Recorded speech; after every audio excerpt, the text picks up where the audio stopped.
Okay, alright. Topic po tayo sa ating ganap for today, guys. Ito naman yung mga issues natin sa ngayon, guys.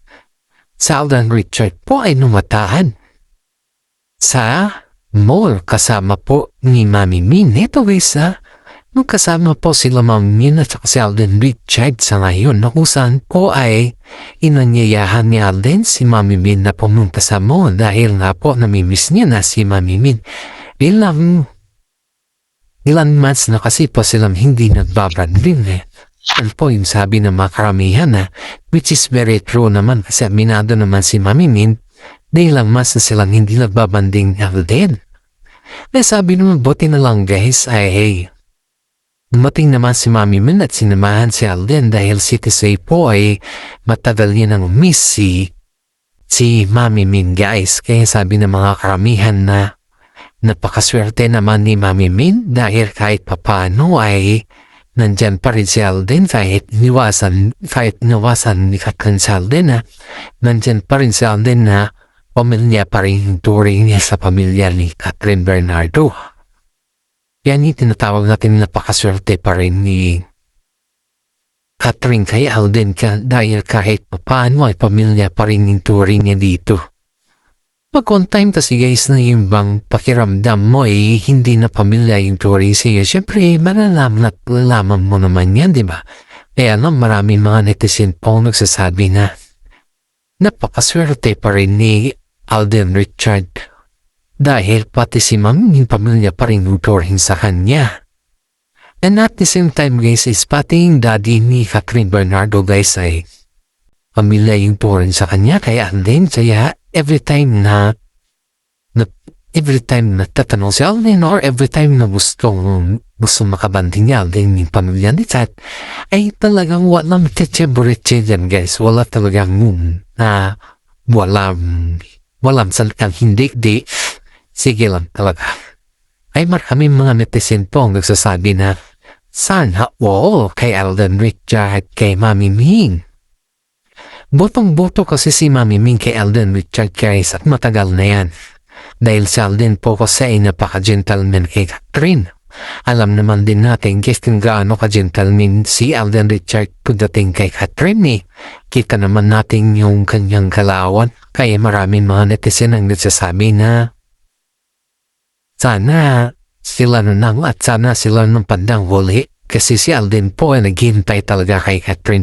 Gustong-gusto talaga ni Alden Richard si Catherine guys kasi naging parang napatamayan kasi ni Alden sa kanyang sarili na mas pabor yung pamilya ni Catherine sa kanya. Mas naging pamilya yung turing sa kanya.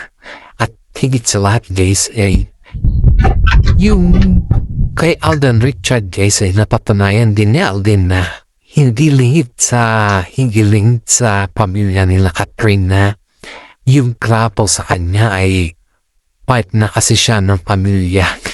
Then po yung napapanayan niya Alden sa kanyang sarili guys kaya maraming mga netizen po ang sayang kung bang sayang yung bang sinabing nasasayangan sila sa ngayon sa nangyayari sa Catherine. Ito guys update na items po natin for today May isang fans po na umalik kay Tisoy habang siya po yung nagre-receive ng award ay hinalikan niya po si Tisoy. Yung fans na yun guys ay sabi ng mga karamihan na i-ex daw niya Alden. Pero hindi naman sinasabot ni Alden yung mga issues sa kanya patungkol kung sino yung babae na yun. Pero may mga kaibigan po ni Alden na nagsasabi na ex yun ni Alden. Ex niya. Dahil ex niya at naging fans niya din, idolo niya kasi si Alden matagal na. Non-showbiz po yung girl na yun guys. Kaya malalaman din po natin kung sino yung fans na yan na alam na, syempre, may itsura si Alden. Hindi naman natin lingid sa halaman niya na may itsura si Alden, di ba? Nakalapitin siya ng mga babae. Okay, saan nalaman ni Catherine ang issues tungkol kay Alden na may humalik sa kanya na fans? Nagsiselos si Catherine. Pero ang tanong kasi nito guys, bakit kailangan pa magselos si Catherine? Wala naman sila ni Alden Richard, diba? Bakit kaya nagsiselos pa si Catherine? Ano kaya sa ating lagay, ano kaya yung intention ni Catherine kung bakit nagsiselos pa siya? Pati kasi iisipin ninyo guys pati kami mga vlogger guys is nalilito na rin kung ano yung feeling ni Catherine. Dahil si Catherine po ay napakabait na tao at saka hindi naman yan kagaya na may banalantaran kanyang jalawan Si Catherine kasi nakikita mo pag yung galit siya. May mga kaibigan kasi si Catherine kasi nagsasabi sa atin na si Catherine po ay may malaking pagbabago sa ngayon. Ewan lang natin guys kung anong klaseng malaking pagbabago yan dahil sinabi naman sa atin nga si Catherine po ay simula nung na-issue na naging sila ni Ma. Malaki na yung pagbabago niya.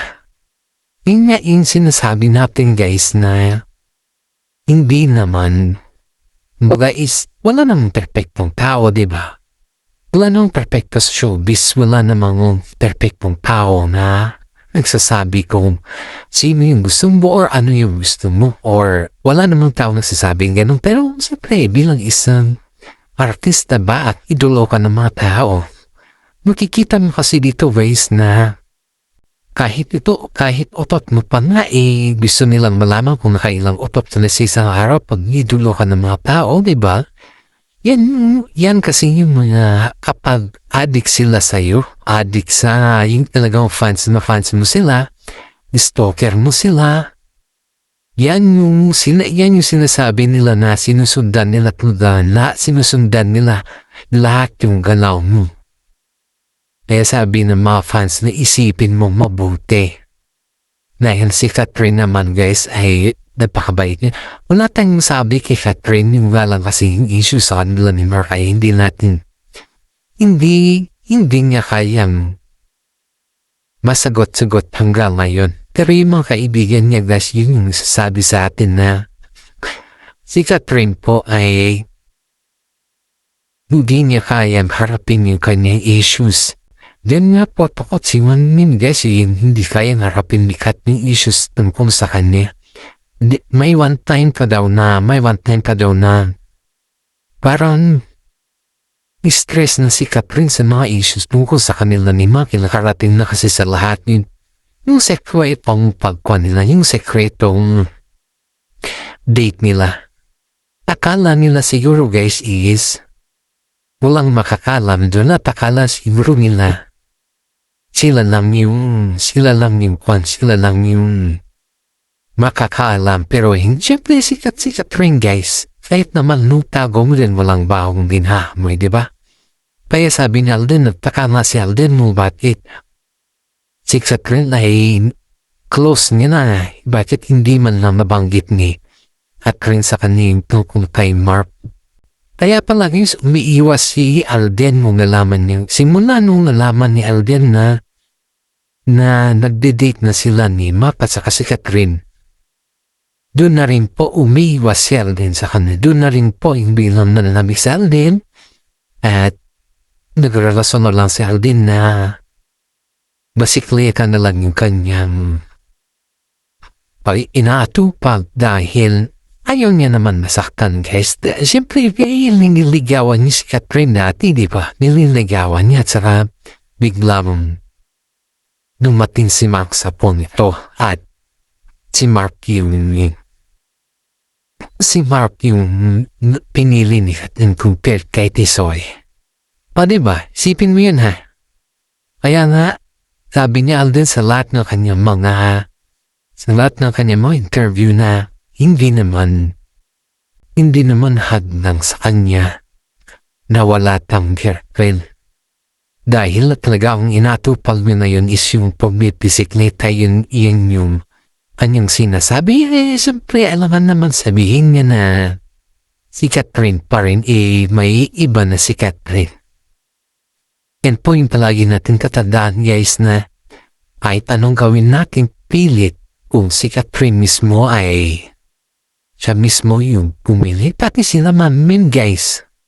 Nagtatampo na rin po kay Catherine at nagkaroon ng misunderstanding sa side ni Catherine. Pero hindi lang kasi sinasabi sa showbiz guys. Pero nababanggit pa rin ni Mami Min na tuwing nagsalita siya o tuwing may interview siya guys is nababanggit mo pa rin, nadudulas pa rin siya. Hindi mo naman maiwasan yun eh. Hindi mo naman maiwasan sabi ng isang pares ang anak mo na si Kat. Hindi mo maiwasan na dikitan talaga yan ng issues. Marami nasasabi na kahit may tampuhan yung dalawa mag-ina dahil sa tinatawan na rin niyan Catherine dahil sa pagbabago ba. Nandyan pa rin si Mami Min sa kanya. Kaya pakilike and share naman po yung ating YouTube channel. Maraming salamat po sa ating lahat.